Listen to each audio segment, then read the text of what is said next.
Imaginez des murs de pierre froids, si épais qu'ils étouffent les sons. Un cri résonne dans un couloir, sans réponse.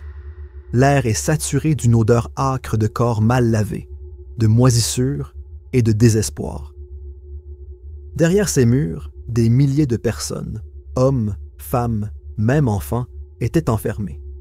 Pas pour des crimes, mais pour être différentes, gênantes, brisées d'une manière que la société refusait de comprendre.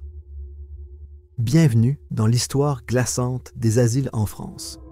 Ce n'étaient pas de simples hôpitaux, c'étaient des forteresses d'exclusion où les hurlements des fous étaient étouffés et où la frontière entre soins et cruauté s'effaçait dans l'ombre. Aujourd'hui, nous allons pénétrer dans ces institutions sinistres, de leurs racines médiévales jusqu'à leur écho moderne, pour révéler une histoire de souffrance, d'abus et de rares lueurs d'espoir. Les asiles étaient-ils des lieux de soins ou des prisons pour les exclus de la société? Plongeons dans les ténèbres pour le découvrir. Segment 2. Les origines, une prison pour les indésirables. Le mot « asile » vient du grec « asylon » qui signifie « refuge ». Mais au XVIIe siècle, en France, ces lieux n'avaient rien de sanctuaire. Sous le règne fastueux de Louis XIV, l'État crée l'Hôpital général à Paris en 1656. Pas un hôpital au sens moderne, mais une gigantesque machine d'enfermement. Sa mission? Éliminer quiconque ne cadrait pas avec la vision d'ordre du roi Soleil. Les pauvres, les mendiants, les prostituées, les orphelins, et ceux qualifiés de fous. Des lieux comme Bicêtre pour les hommes et la Salpêtrière pour les femmes deviennent tristement célèbres. Ce n'étaient pas des hôpitaux, mais des entrepôts de misère humaine. Imaginez des dortoirs immenses et glaciales, remplis de corps entassés, certains enchaînés au mur, d'autres gisant dans leurs propres excréments. Les aliénés étaient mélangés aux criminels et aux mendiants, sans distinction. Une femme qui parlait trop fort, un homme qui errait sans but, ou un enfant désobéissant pouvaient être étiquetés aliénés et enfermés à vie. Les archives de l'époque racontent l'histoire de Marie, une couturière de 19 ans, envoyée à la Salpêtrière en 1680 pour hystérie après avoir pleuré sans cesse la mort de son mari. Elle y passa 20 ans, oubliée, ses cris se fondant dans le tumulte des salles. Pas de traitement, pas de médecine, juste des chaînes, la faim et les regards sévères de gardiens brutaux. L'objectif n'était pas de soigner, mais de cacher, d'effacer. Le langage de l'époque trahit l'état d'esprit, fou, lunatique, possédé. Les insensés étaient vus comme moins qu'humains, leur souffrance ignorée. Ce n'était pas du soin, c'était du contrôle.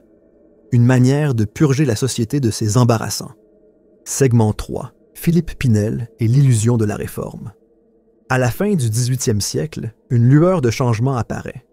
En 1793, en pleine tourmente de la Révolution française, un médecin, Philippe Pinel, entre en scène à Bicêtre.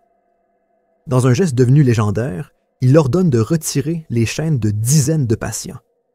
Imaginez le bruit, le fer rouillé tombant sur le sol, des hommes qui n'avaient pas marché librement depuis des années, clignant des yeux dans la lumière tamisée, leurs poignets à vif, saignant. Pinel croyait que la folie n'était pas une possession démoniaque, mais une maladie de l'esprit qu'on pouvait étudier, voire traiter. Il développe le traitement moral, une idée révolutionnaire pour l'époque, traiter les patients avec dignité, leur parler, observer leur comportement, leur offrir une structure. C'était la naissance de la psychiatrie moderne, et la France devint un phare du progrès médical. Mais la réalité restait sombre. Les réformes de Pinel n'atteignaient pas tous les recoins des asiles. La surpopulation empirait. En 1800, la Salpêtrière abritait plus de 7000 personnes, beaucoup encore enchaînées. La négligence était omniprésente. Les patients mouraient de faim, de froid ou sous les coups d'un personnel non formé. Pinel offrait une vision nouvelle, mais pour la plupart, elle restait un rêve lointain. Un patient nommé Jacques, interné en 1795 pour mélancolie, écrivit dans une lettre clandestine. Ils appellent cela un hôpital, mais c'est une tombe. Nous sommes enterrés vivants. Pinel donna un nouveau nom aux « fous » des patients. Mais pour trop d'entre eux, les horreurs persistaient derrière une façade de progrès. Segment 4. La vie dans les asiles. Un cauchemar vivant. Fermez les yeux et imaginez-vous pénétrer dans un asile au 19e siècle. L'air est lourd, saturé d'une odeur de pourriture humide et de peau mal lavée. Les couloirs s'étendent à l'infini, éclairés par des lanternes vacillantes qui projettent des ombres grotesques. Derrière les portes verrouillées, des gémissements, des rires, des hurlements, une symphonie de désespoir. Les patients traînent les pieds dans des uniformes grossiers et sales, les yeux creux, le corps courbé par des années de contraintes. Les traitements étaient barbares. Les médecins, désespérés de guérir la folie, utilisaient des méthodes qui ressemblaient à de la torture. Les patients étaient assaignés jusqu'à l'évanouissement, aspergés d'eau glacée pour choquer leur esprit, ou attachés à des chaises tournantes qui les faisaient virevolter jusqu'à la nausée et la terreur. La machine rotative était censée réinitialiser le cerveau, mais elle laissait souvent les patients vomissants ou inconscients. Les camisoles de force étaient courantes, enserrant les bras si fort que les muscles s'atrophiaient. Pour les plus violents, il y avait des cages ou des cellules d'isolement sombre, ou des patients comme Claire, une mère de 30 ans internée en 1820 pour manie religieuse, étaient laissés des semaines avec seulement du pain et de l'eau. Claire gravait des prières sur les murs avec ses ongles, ses supplications ignorées. Pourtant, il y avait des lueurs d'humanité. Certains asiles introduisaient du travail, couture, agriculture, ménage, pour donner un but aux patients.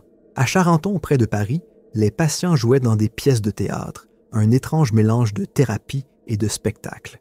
Le tristement célèbre Marquis de Sade, interné là au début des années 1800, dirigeait des productions théâtrales, tout en écrivant ses œuvres scandaleuses.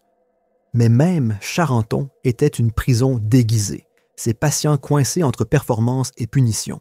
Pour chaque histoire de progrès, il y en avait d'innombrables d'abus. Un rapport de 1840 décrivait un patient à Bicêtre laissé enchaîner si longtemps que ses jambes avaient fusionné avec le sol, sa chair pourrissant.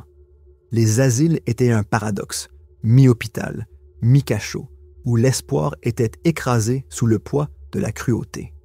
Segment 5. Les critiques, la vision accablante de Foucault. Au 20e siècle, les failles du système des asiles devenaient impossibles à ignorer. Entre en scène Michel Foucault, le philosophe français dont l'ouvrage Histoire de la folie, 1961, démantèle le mythe du progrès psychiatrique. Foucault soutenait que les asiles n'étaient pas des lieux de soins, mais des instruments de pouvoir.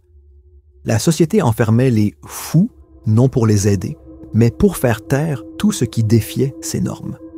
Une femme qui parlait trop librement, un homme qui voyait des visions, un enfant qui défiait l'autorité, tous pouvaient être qualifiés d'insensés et ensevelis dans un asile.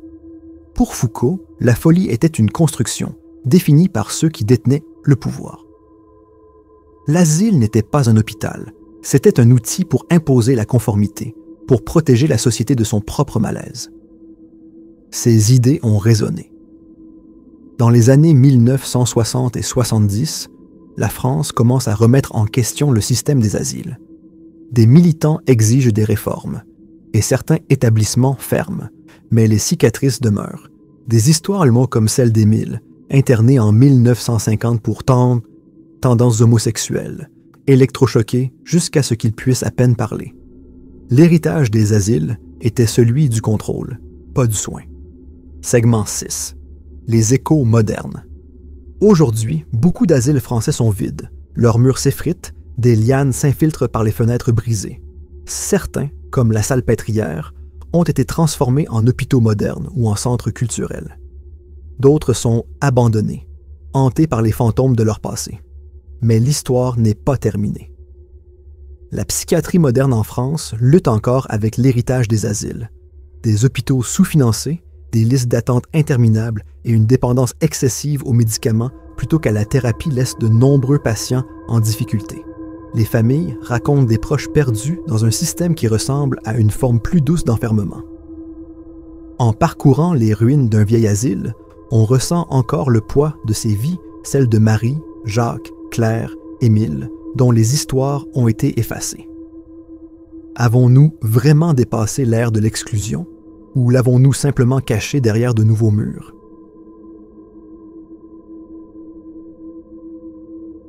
Des chaînes de Bicêtre aux réformes fragiles de Pinel, des traitements tortueux aux critiques cinglantes de Foucault, l'histoire des asiles en France est une plongée dans les ténèbres. Ces lieux ont mis l'humanité à l'épreuve et trop souvent, elle a échoué. Derrière ces murs, des milliers de personnes ont souffert, non seulement de leur maladie, mais d'une société qui les craignait, les rejetait et cherchait à les effacer.